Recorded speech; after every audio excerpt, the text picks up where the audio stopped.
So just jumping on this morning to discuss about hiring staff. So obviously it's a big issue in the industry at the moment, and across the world really, I suppose, as regards recruiting employees, because it's difficult to do that at the moment. But as regards our industry, there are opportunities there to employ staff. A lot of people think it's a quick fix, and if you put an advert up, you should have 4 responses within a week. Generally, it takes a lot longer, and you need to have a recruitment system in place. And what I mean by that is you need to have your strategy set out from the start, and you need to be able to turn it on and off quite quickly if the position is filled. But if you are going at it ad hoc and it's not consistent, then the chances of success and hiring someone are pretty limited. So the 5 tips we're going to talk about today are, the first one is to outsource. What I mean by outsourcing is, let's say you hire a recruitment agent and they say, oh yeah, we can get you an admin staff, or we can get you a physio. It may cost a good bit up front, but initially, to have that staff member on board and have them go through the recruitment process of screening them, it saves you a lot of time and energy. We have our office manager here, myself and Paddy, so when we have an advert going, all the questions, phone calls, they all get diverted to the office manager, so me and Paddy can stay focused on running the business or seeing the clients as we want to. So what happens at the end of that process is Anita, our office manager, she'll present the 2 or 3 people available for the role, if there is people available for the role. And sometimes it's a case of, no, guys, there's no one coming through that's suitable. So we're not wasting our time. Anita's processing them for us. And eventually when someone does come through, we know that they're after being vetted by Anita. They have gone through certain processes within our system, and then me and Paddy will do an initial Zoom, then we'll do a face-to-face interview, then we'll do a trial period, and then we'll bring them on board. We like to slow it down, because what we don't want is to hire a headache, because that just leads to lots of tears further down the line, and we don't like tears. So the next thing then, I suppose we're looking at competing against the HSE. Let's be honest, the HSE, if you get in, you do your 8:30 to 4 o'clock, whatever it is, 37.5 hour weeks, pensionable job, lots of holidays, all that, but you're working in the HSE. There may be a little bit of politics going on there. You mightn't have as much autonomy as you want in the private industry, so you have to make yourself attractive for potential employees to come and want to work at your clinic. If you're getting constant turnover, you have to ask yourself, potentially, are you the problem?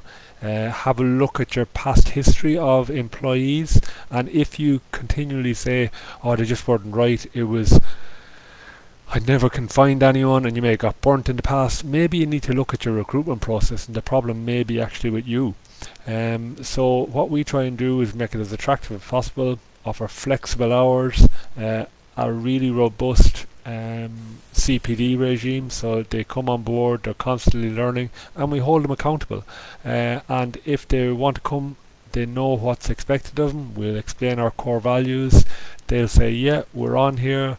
And if they've got through the interview process with Anita, they've got to that stage, and we feel to be a good fit for the team, then yeah, we'll hire them. But if they're off in any way, and we've turned away candidates who we could have potentially got 40, 50 clients a week out of, but they're just not the right fit for the team. So that's what we have to be conscious of as well, because again, go back to point number 1, we don't want to hire a headache. And on point number 3 then is, I suppose, looking at variety. Ideally, we want a cloning machine. So I know not many people would love another Colin, but people think, oh, let's get someone who looks and acts the way we do, and the patients will be happy. I don't think you're going to gel with all your patients. We have a good variety in our staff, so some people work well with some clinicians, other people work well with another type of clinician. So variety is the spice of life. Don't try and hire people with the same mentality as you. Hire someone who'll think a little bit differently to you, and if you can, leave your ego at the door and hire someone who is better qualified than you, because they will bring you up another level, and your clinic as a whole will gain from it. So don't hire people who are less than you if you can. That's just a side point there. And on that point, new grads versus experienced people. So if you're hiring a new grad, I suppose a new grad is someone who'll need a lot of work. They may not have been trained the same way as you've been trained, maybe whatever it is, 20 years ago now. And there'll be different techniques and different things that you will like about them or you may not like about them. But if you're hiring a new grad, you need to be prepared to put in the work for at least a year to get the new grad up to your standards and what you want them to achieve. If you're not going to do that, and I'm talking 2, potentially 3 hours a week in the first 6 months, if you're not going to do that, then there's no point in hiring a new grad, because again, it'll just end in tears. If you're hiring a more senior member of staff, you're expecting them to hit the ground running, they need to understand and appreciate your core values, because they will have had their training elsewhere. They may be bringing new ideas, but ultimately they need to understand the philosophies you have within the clinic and the training I suppose you have as well. So finally, it takes time. You're not going to put an advert up in the ISCP or on Indeed and go, oh yeah, I'm only getting applicants from faraway places that don't have car registration, there's no staff out there. If you have that mentality, you're probably never going to hire someone. So it's about having a consistent approach to it. You need to slow it down, get the right person, but there's no point in saying, oh yeah, there's no one out there. Like, have you looked at talking to your database to see, oh, does anyone know anyone overseas who may be coming home? Hopefully the car registration thing is starting to settle down now. Applications will be processed a lot quicker with the grandparenting scheme nearly done. So, you need to be consistent at it. You're not going to solve this in a day. And as I said, having a